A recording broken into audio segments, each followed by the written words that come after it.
Well, hello everybody, and welcome back to Zealous Conversations, episode, my favorite number, 27. Why is 27 your favorite number? I don't know. I really don't. There's no significant value. I do know that it was my go-to number for a long time, so I just decided, hey, might as well call it my favorite. Well, and like Taylor Swift's, her favorite number is 13, right? I think so. Don't we all know that now? Yeah. So today's episode, what are we calling it? The implications of being compassionate. What exactly is compassion in the eyes of a minister who's on the end of, I don't want to say the end, but, on the opposite end. I always do that. What is compassion? I'm the old guy. Yeah, I'll just say old that. guy, what do you think it is? In the advanced years. Yeah. Well, what is anybody, compassion? and if we're going to take this from the perspective of ministry today, is it the church's role to be compassionate? What is the nature of compassion and that sort of thing? This is very close to us. We had a case this morning of helping somebody, and the decision: how much help can we offer? Are we really helping them if we give them this thing? It's a struggle. We have a lot because we are an office where people come for that sort of thing. Yeah, and because we're a church. That's one of the things people don't understand.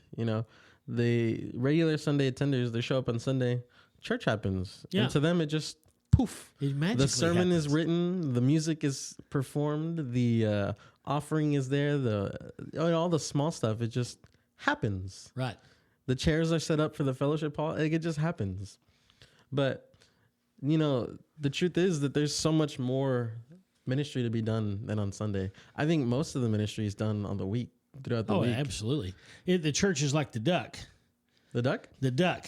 The duck is swimming on the water. On the top, it looks he's so barely graceful. moving. Looks nice. Little tail maybe wiggling a little bit, and he's moving down. Underneath, his feet are just going like mad, pushing him.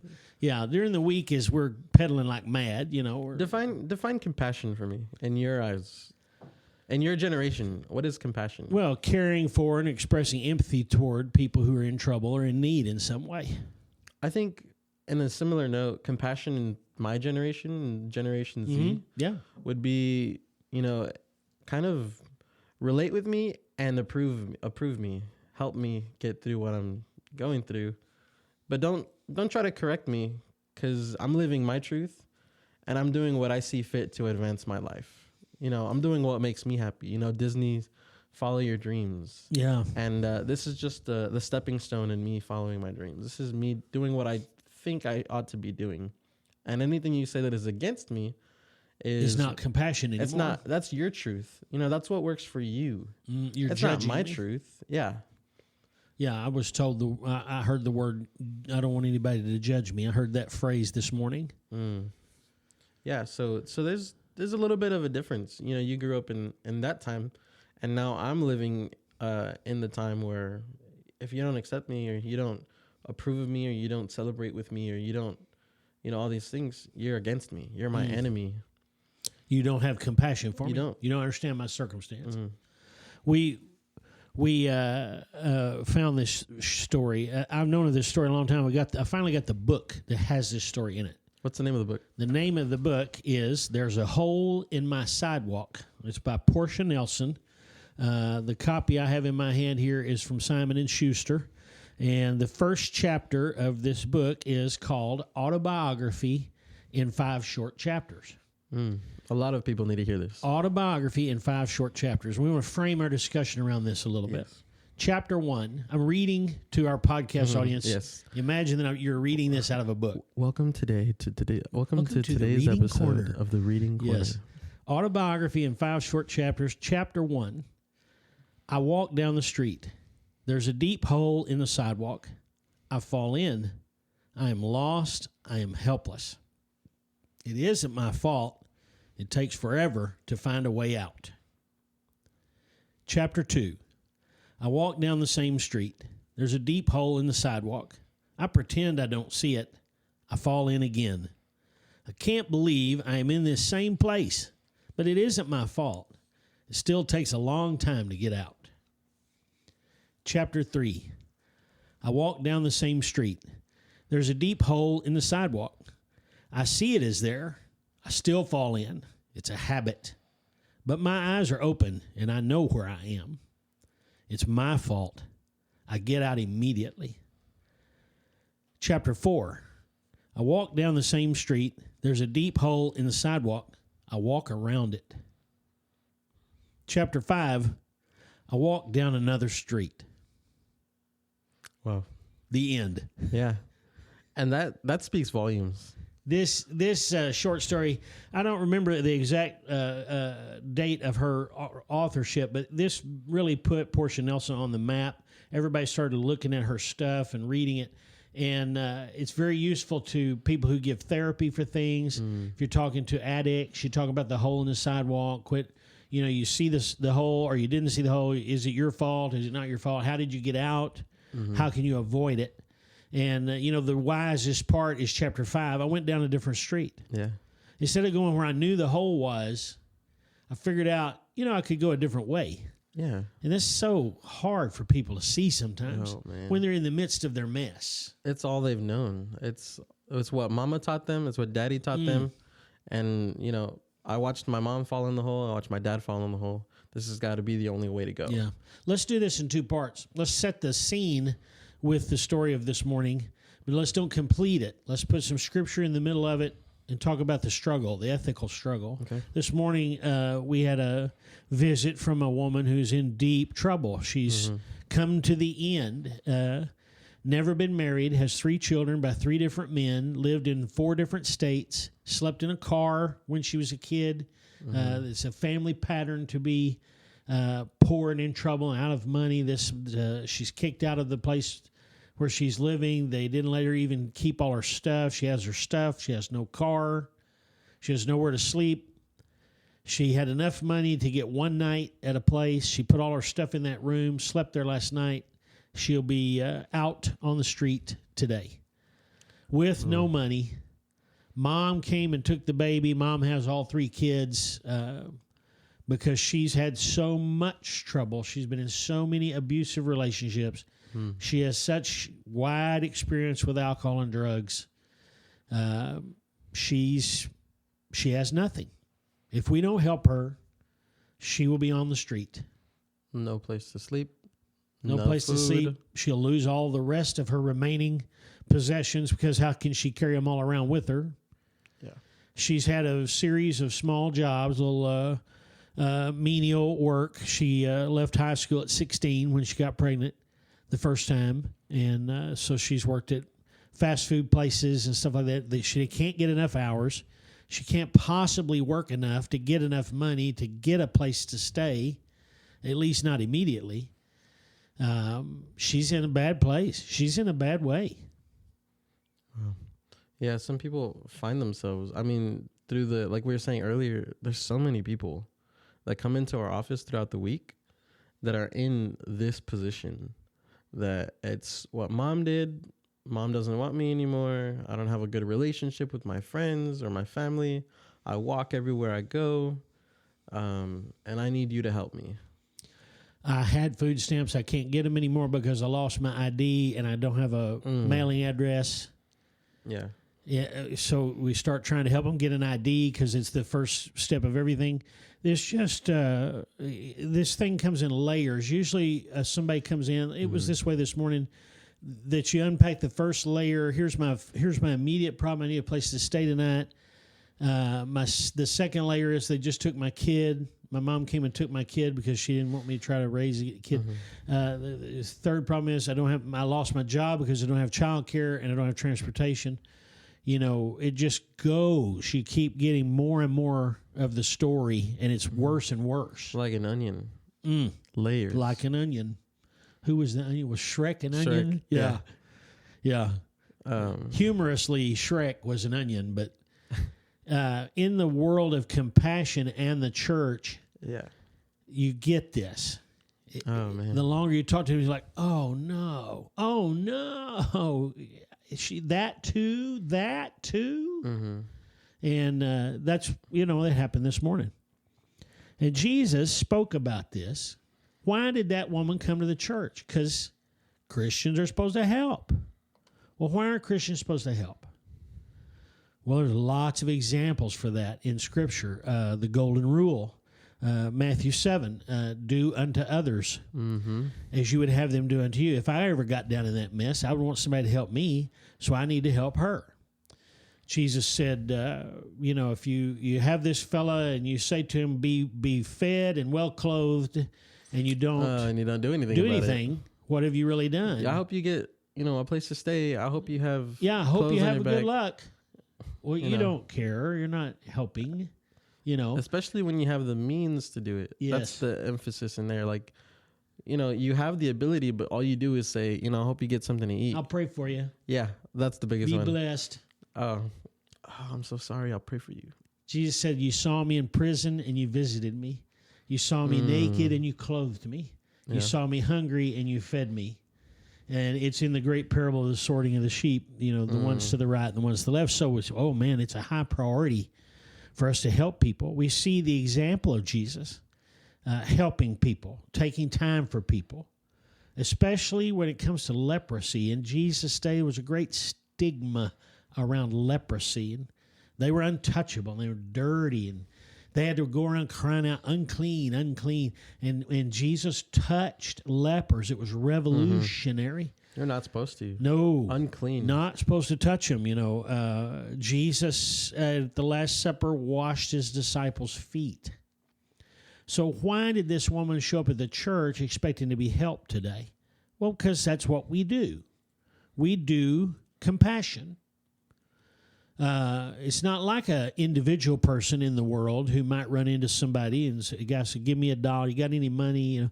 Now you're making an individual decision, but when somebody comes to a church, we're representing the church, and isn't the church supposed to have compassion? Yeah, of course. We're Christians. Everyone knows Jesus was the nicest guy on the planet. So if you say you follow Jesus, you have to be nice to me. You have to have compassion. And so we do. And we're not arguing against that. Right. We're just saying that concept is out there in the world. It's kind of accurate. We are a compassionate people. We must be.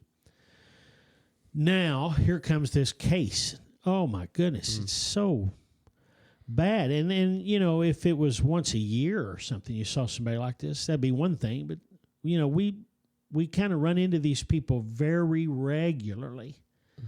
Month to month, there's people coming in, and in our little town where we live, there's kind of a network among the ministers, and I got warned this morning while I was in the midst of talking to this lady. I got a warning from another minister. Said, "Wait a minute, be careful, don't help her.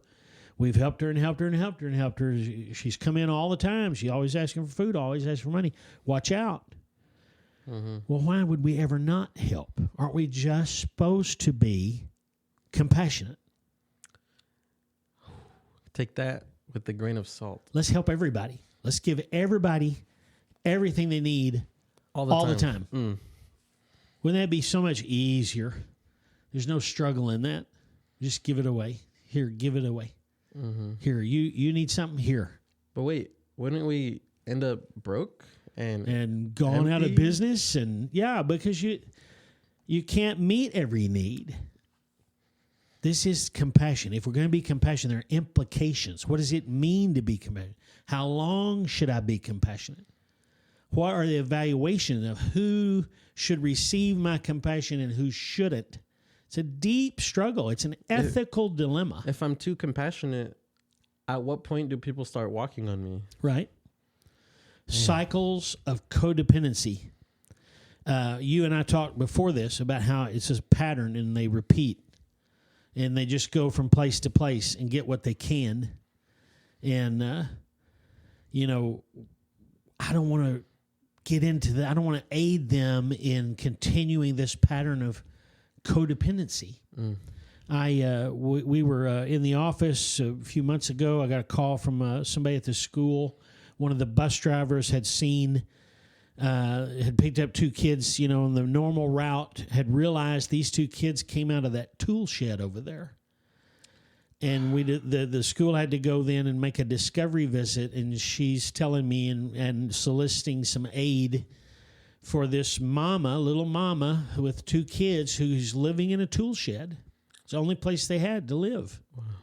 And then there's no plumbing, there's no electricity, there's no nothing, Mm-hmm. And so you do a little investigation, find out this woman's made lots of terrible choices in life. She's ended up there because of her own problems and issues and other people's problems and issues, but there are 2 children. It's not the kids' fault. Right. So we got to help the kids. That means helping the mom, And then she's going to need more help, and then she's going to need more help. What struggles we go through dispensing compassion. Yeah, we just give, and pour out, and pour out, and pour out. And that's what I guess a great majority of the people in need expect us to do. Here's my situation up front. Meet my need. And it's heartbreaking. They get you. They tell you their story. Mm-hmm. You're with them. Man, I can't believe you're in such a bad way. I wish you weren't in this bad. I got to help this person. That's because you want to be kind. You don't want to be compassionate. You don't want these people to be living in tool sheds. You don't want these people to be struggling with getting an ID because their home burned down and they don't have an address. They don't have any of their documents anymore, and so then they can't get anything. There's so many stories. This lady this morning kind of set us off. We were thinking, what is the best way to help her? And this is the kind of transition between we've been giving you compassion, but now I'm going to love you in a different way. Compassion is love. Yeah. And correction is love too. Yes. And I did say that this morning. In this context of this particular deal, I said, nobody's told you the truth. Here's the truth. I said, I'm going to care for you enough to tell you the truth about your situation. And the truth about her situation is that she's a sinner. And she's made terrible choices. She's never tried to do life the way God says to do it. And the consequence of that is incredible brokenness. Mm-hmm. Is generational brokenness. Yeah. She's broken. She's going to pass brokenness to her kids. Yeah, it replicates. Yeah. It's a pattern that repeats. And you're never going to end this until you address the sin nature of people. And we did. Praise the Lord. We did. We shared the whole gospel. And we helped her. Yeah. Okay? So with compassion, we said the truth to her. I said, I'm going to talk to you truthfully. And it's not going to be pleasant for a little while because we're going to talk about sin and your culpability. You're the one who did it. Don't talk to me about mom. Don't talk to me about grandma, the man who kicked you out of the house where you were staying just now. What is your part? Let's deal with your heart and your mind. Yeah, sometimes we are the problem. Always, we are the problem. Yeah. Every morning when I get up, I say, Lord, it's me again, and I'm the problem. But in the eyes of a sinner who doesn't communicate with the Lord, everyone else is the problem. Yeah, everyone else is the problem, and I'm the victim. Yeah, I didn't deserve this. You shouldn't treat me this way. What did I do to deserve this? I hate that word deserve. Anybody that's ever heard me preach knows that I hate that word deserve. But the deal is, get down to the end of it, and the church has to help people, even the people in the worst ways, even the people who've done it to themselves, people who are sinners. We call people sinners because we know about sin, because we are sinners. Right. We share in the sin nature of humanity. Yeah. And I have to help that woman who has made all those terrible choices and broken her life and ended up desperate. She's out on the street if we don't help her. And I have to help her, that woman, because she is me. There we go. She is me. I am as broken as she is. What do you mean, Jonathan? You're here, you have a house, you have a car, you got an income, you have a wife and kids. What do you mean by that? None of us realize the damage sin has done in our lives. How broken our hearts and our minds and our souls truly are because of sin. My sins are not as visible as hers, maybe. My sins perhaps are not as physically catastrophic. I've never done drugs, so my body's never had to deal with that. But my sins are just as bad. Yeah. We are all convicted before God. Yeah. Our standard is not other people. Our standard is the holiness of God. And I am her. I am as broken as she is. And if God had not had mercy on me, I would be lost in sin forever. I would die and go into darkness and torment in hell. And I will get into hell and say, this is what I deserved. My choices, my choices, decisions, my wickedness led me here. And people make jokes and write songs about going to hell where their friends are, or where the party is. Why would I go to heaven? It'll be so boring. Nobody in the history of humanity has ever arrived in hell and ever said the words, I don't deserve to be here. When you end up there, it's because that's where you're supposed to be. Yeah. 1 second after you die, this is known. Yeah. God's justice becomes real. And we have to help people like this woman today, this broken woman, humbled down to the basics. Where am I going to lay my head tonight? How am I going to eat? How can I provide for my kids? We have to help her because she is us. And that's such a profound statement, because we like to look at other people and say, wow, I mean, look at that person over there. He's homeless. He's begging in front of the store. What did they do? Like, they obviously did something to deserve that. They did something that put them in that place. That's the only way we can figure it. It has to be that. But like you said, maybe their sins and maybe their mistakes are more evident than our own. But I'm still a sinner as much as the next person. Absolutely. And in the eyes of God, comparing my life to his holiness, I'm broken, I'm just battered, as stinky and I'm wretched. Far away. That's right. Wretched. And in the eyes of God, I am equal with that person who is homeless, who is struggling to find a place to stay, who is trying to get off of drugs. Yeah. I am just trying to get away from an as abuser. Wretched as that person. Yeah. And the only thing that separates me from that person is the grace of God. Through Jesus Christ. The difference in mercy and grace. We probably need to wrap up. I don't know what the time is on this. The difference between mercy and grace. God's mercy is not giving me what I deserve. People say to God, give me what I deserve. What we all deserve is a lightning bolt right down in the middle of our forehead, blown to smithereens. That's what we deserve. We're sinners. We're horrible, gross sinners. We sin all the time. Every impulse of our heart is to be selfish and prideful and lustful. That's who we are. If God gave us what we deserve, we would all die and all go to hell. And that's his mercy that we don't. His mercy is that we don't. He doesn't deal with us like that.